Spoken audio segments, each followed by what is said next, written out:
Un rey, dirán enseguida mis pequeños lectores. No, niños, se han equivocado. Había una vez un pedazo de madera. Así es como comienza esta versión de Las aventuras de Pinocho, historia de una marioneta de Carlo Golodi, sería en buen italiano, una obra de 1883, yo no sabía que era tan antigua, y que en 1900 tuvo su primera traducción al castellano y que ahora tiene una nueva traducción en esta bellísima edición. Miren lo que es eso, se lo estoy mostrando ahí a quienes nos están mirando por Facebook, ahí con sus brillitos. Las aventuras de Pinocho, historia de una marioneta, recientemente editado por nuestros queridos de La Pollera Editores. Y tenemos a la responsable de la traducción de este libro, Francesca Barbera Quipreos. ¿Cómo estás, Francesca? Bienvenida a Radio Universidad de Chile. Bien, bien, gracias. ¿Y tú? Bien, muy bien y muy entretenida con las aventuras de Pinocho, que claro, uno puede tener en la cabeza la película de Disney, ¿cierto? Los relatos de cuento, etcétera.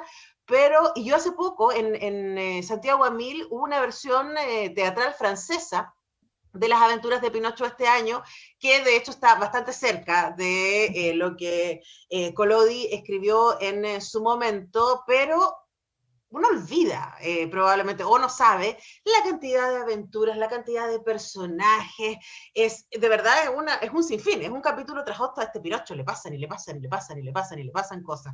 Cuéntanos un poco respecto de tu acercamiento a la obra de Collodi y también cómo fue el ejercicio de traducir una obra de 1883 para el público contemporáneo. Bueno, quiero hacer una precisión al principio. La obra, de hecho, es súper auspicioso que esta entrevista se está haciendo el 7 de julio, porque justo hoy día se cumplen 140 años de la aparición de la primera entrega de Pinocho en il Giornale per i Bambini, que primero Pinocho se empezó a publicar en una revista, que era como la primera revista, la primera publicación para niños que se hizo en O sea, Italia. Y los se capítulos empezó, eran entregas, claro, claro, básicamente. era Era una entrega, aventura por entregas. claro. Entonces, el primero se publicó justamente un 7 de julio de 1881 y después todo se hizo, la recopilación se hizo en 1883 Perfecto. cuando 140 aparece. años, se está Sí, cumpliendo justo hoy. sí, sí, Mira, justo feliz hoy, cumpleaños, Pinocho. justo hoy. Bueno, mi aproximación a la obra, no sé, em, como que quise rescatar un poco todos los elementos que yo creo que se han aplanado o se han obviado en las adaptaciones, que un poco como que le han quitado el humor a Pinocho, han quitado estos elementos un poco como desconcertantes, le han quitado también su característica de ser muy coloquial, ¿ya?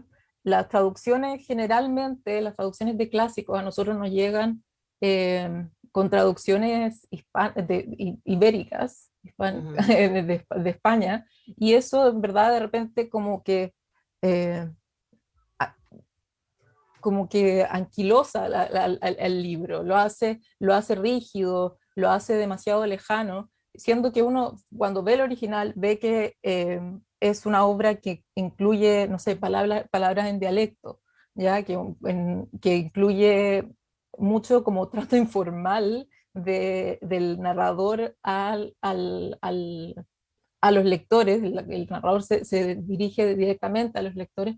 Entonces, todo eso un poco se va perdiendo eh, dentro del siglo XX, se va perdiendo también esta como característica un poco anárquica de Pinocho y se va eh, destacando principalmente su aspecto moral, que claramente, o sea, uno no puede negar que sí, sí tiene, que tiene un aspecto moral, pero al final se convierte en una moraleja fome, aburrida, de como, ay, los niños buenos tienen que hacer esto y por eso van a ser buenos y van a ser recompensados y eso es todo, se termina al final transformando en un sermón aburrido, plano.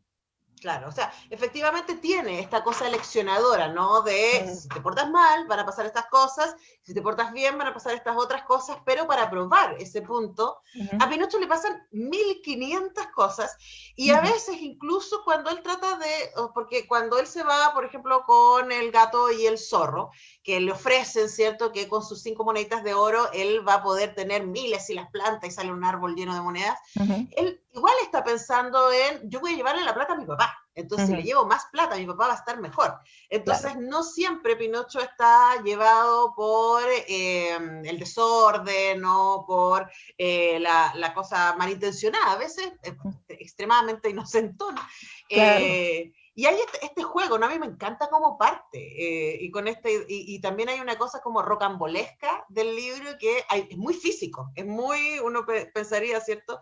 Está muy cerca de lo que nosotros pensaríamos en el cine mudo, ¿cierto? Slapstick, ¿cierto? Esta Ujú. cosa de los golpes, de que se caen, de que se juegan, de que se ríen del lenguaje. Y quería preguntarte respecto a eso, Francesca, ¿cómo traducir para un público chileno contemporáneo chistes, que me imagino había muchos chistes, como tú dices, en dialecto de 1881, o sea, estamos hablando finales del siglo XIX. O sea, es difícil, no, no, no, no lo voy a mentir, pero también ese es como la dificultad y el encanto también de traducir, que encontrar recursos en todos los lenguajes para transmitir eh, no, no exactamente lo mismo, pero al menos algo parecido, al menos, no sé, nosotros también tenemos muchísimas palabras chistosas, entonces claramente no te puedo traducir el dialecto, no te puedo decir esto es una palabra dialectal, a no ser de que quisiera hacer una traducción dialectal yo misma, hacer una traducción en campesino chileno, que no creo que no venía al caso, no lo puedo hacer, pero sí puedo llamar la atención sobre algunos elementos chistosos, alterando un poco la puntuación, cambiando, de repente poniendo palabras que llamen la atención. Eh, por ejemplo, en el episodio del teatro, cuando llega Mangiafoco, Come Uh Fuego, -huh. y dice, ¿por qué has venido aquí a desordenar mi teatro? ¿Por qué poner desorden si uno puede poner zafarrancho? Claro. Entonces, claro, entonces, no necesariamente, uno nunca va a poder hacer una equivalencia, pero tiene que buscar como estas rendijas que le permitan meterse en el texto y un poco irle dando forma. Uh -huh. Ahora hay algo muy fascinante, a mí me pasó y ahora, claro, lo entiendo mejor cuando tú dices que esto fue escrito por entregas, entonces Ujú, que cada capítulo es una aventura, cada capítulo son 2, 3 páginas, la mayoría, ¿cierto? Y es una aventura donde se va encontrando con distintos personajes y hay algunos de esos personajes que son absolutamente alucinantes ujú, y que uno dice, ¿pero en qué estaba Collodi cuando, no sé, me encanta la escena del atún, cuando rescata a Pinocho y a Gepetto y se los lleva y Pinocho es amoroso y le da un besito y el atún se esconde porque se pone a llorar y se esconde en el agua para que no lo vean llorando. Ese tipo de cosas que a mí no me sorprendió. Es como que no lo tenía en el recuerdo que ujú. hubiera tantos juegos, ¿no? Y que hubieran tantos personajes y tantas aventuras. Quería preguntarte qué te pasó a ti cuando te fuiste encontrando con el texto. Yo, la verdad, me pasó lo mismo, yo me lo había leído cuando muy chica y creo que en una adaptación, y luego lo había leído después, pero para esta vez también yo me reía sola cuando traducía, porque sí tiene mucho de lo que dijiste antes, que es como esta cosa de comedia física, que yo creo que es como una herencia de la comedia del arte Claro. en Italia. Em, entonces, yo creo que de hecho en esos personajes y en esos gestos está como la gran fortaleza y lo que hace único a Pinocho. Esos personajes, ¿verdad? Sin ellos se transforma en una moraleja fome. Entonces, no sé, como creo que en ellos está como lo que hace único o lo que hace único a Pinocho. Entonces, em, creo que vale la pena reencontrarte con Pinocho por último solamente para encontrarse con estos personajes y esta forma de caracterizar los que tiene, que tiene Carlo Collodi. Ahora hablemos quién era Carlo Collodi, porque según leía en tu introducción, él ya había escrito un par de libros Ujú. para niños cuando crea en Pinocho. ¿Y qué crees tú que pasó que esto se transformó en un clásico mundial? Mira, Carlo Collodi, me da su nombre, era Carlo Lorenzini. Él antes no escribía para niños. Él de hecho era un periodista, escribía sátira política, había escrito una novela antes y él había participado en la guerra de independencia de Italia. Él fue Uh -huh. participante activo en la unificación, pero luego después como que se va desencantando de la política, se va desencantando del periodismo, y yo creo que se dirige a los niños como, no sé, como mi última esperanza, ¿ya? Si ya no puedo cambiar a los adultos, ahora por lo menos voy a meter mi semillita en la generación futura. Y entonces él empieza a escribir estos libros. Escribe primero otros libros para niños, como por ejemplo El Llanetino. Y el Pinocho lo empieza a escribir por temas monetarios. Él tenía muchas deudas, ya, deudas de juego, era una persona un poquito desordenada, entonces le escribe a Ajá, su. hay una identificación con el personaje. Claro, claro, yo creo que hay una identificación con el personaje exactamente. Él le escribe al editor del Giornale Pili Bambini y le dice, mira, te mando esta chiquillada, esta cosita, haz tú lo que quieras, pero si lo vas a publicar, págame bien porque así me van a dar ganas de seguir escribiendo. Eh, y a veces no le dieron ganas de seguir escribiéndolo. De hecho, dejó colgado a Pinocho como no sé cuántos meses y la gente escribía el Giornale per i Bambini y decía, ¿pero qué pasó? ¿Va a terminar ahí? ¿Se murió Pinocho? Eh, Cosas así. Entonces, ya desde su publicación, Pinocho es un éxito rotundo. Uh -huh. Después un poco como que baja su popularidad, se disminuye, quizás por la muerte de Collodi, que desaparece, creo que en 1891 muere, si mal no recuerdo, y luego es relevado a principios del siglo XX de nuevo. Empieza esta fama eh, escandalosa de Pinocho, Uh y que -huh. se traduce a todas las lenguas y que se adapta para el cine, primero en el cine mudo y después famosamente en la adaptación para Para Disney. Disney, claro. Pero claro, no, No, claro, que estaba pensando que probablemente perdemos esta cosa más anarca que tú dices que tiene Pinocho y que tenía con Lodi, sin duda, porque para la mayoría de nosotros el imaginario que tenemos es el imaginario Disney, ¿no? Ujú. Que va a tender un poco a suavizar este relato y, o sea, perdón, el relato inicia con Gepetto yendo a ver a su amigo el maestro Cereza y se agarran a combo. Sí, Es como la primera escena, porque uno sí. lo trata, le dice una palabra que al otro no le gusta, se agarran a combo y dejan de pelear y dice, ya, prometemos ser amigos para siempre. Y después se agarran a combo de nuevo y ahora sí prometemos ser amigos para siempre. Entonces, está lleno de eso, ¿no? Está lleno Ujú. de imágenes que uno podría decir de violencia cómica, de juego, que en el relato de Disney, que era bastante más clásico, bastante más dentro de la corrección, ¿cierto? Estadounidense del momento, dejaba fuera estas cosas bastante más radicales y bastante más alocadas que sí aparecen en el libro. Ahora, Francesca, para terminar, me encantaría que nos dijeras qué sientes tú que aporta la lectura de las aventuras de Pinocho, Memorias, historia de una marioneta hoy día, tanto para las niñas como también para los lectores más grandes. Yo, a ver, difícil pregunta, pero importante. Mira, yo creo que en el nivel más superficial es un libro entretenido, ¿ya? Y es un libro entretenido. Pero el nivel más profundo, yo creo que Pinocho es un libro muy fácil de leer, muy complejo, que es muy fácil de leer. Y eso no se encuentra fácilmente.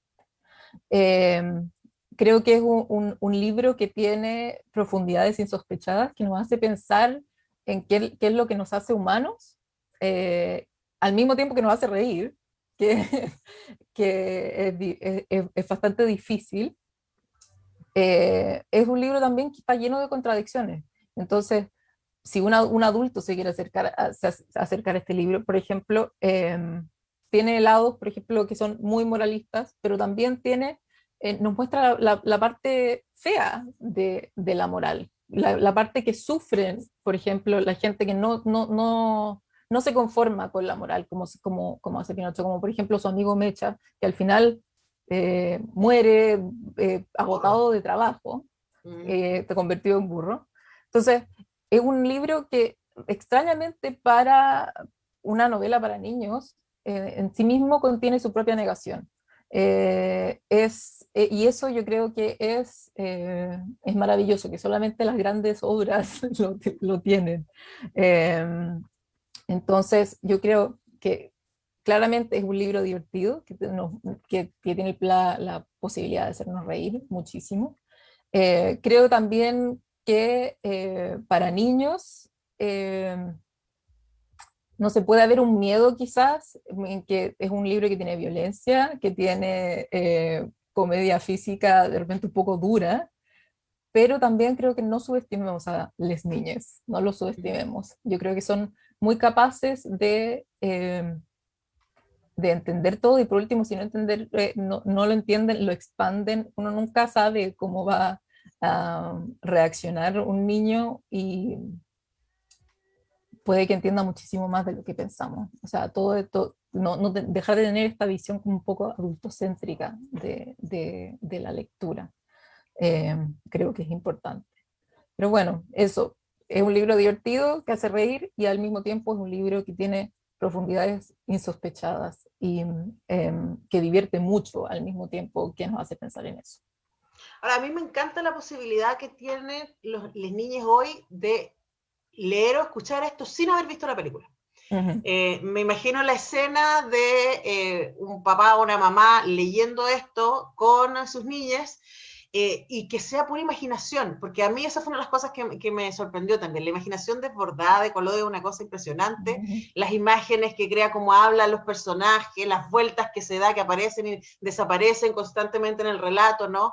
Creo que puede ser un lindo espacio para la imaginación, porque el libro Sí. no tiene ilustraciones, solo la portada, y eso hoy día puede ser interesante, ¿no? Sentarse a leer esto y después a conversar, ¿y qué te pasó con esto? ¿Y qué crees que le pasó a este personaje? Etcétera. Puede ser un hermoso momento de encuentro para volver a esa idea del relato, cómo funciona en la cabeza de cada uno y cada una. Así que Las aventuras de Pinocho, historia de una marioneta, de Carlo Collodi, hemos hablado con su traductora Francesca Barbera Quipreos, está disponible por La Pollera Ediciones en su página web y en su librería favorita. Francesca, muchas gracias por este tiempo con Radio Universidad de Gracias, Chile. Antonella. Que estés muy bien. Tú también, y nosotros vamos a despedir el programa y mañana a las 10 regresamos con un nuevo semáforo. Muchas gracias al Chasqui, al Alexis allá en los controles en Radio Universidad de Chile y a nuestra maravillosa productora Tania González. Que estén muy bien. Chao.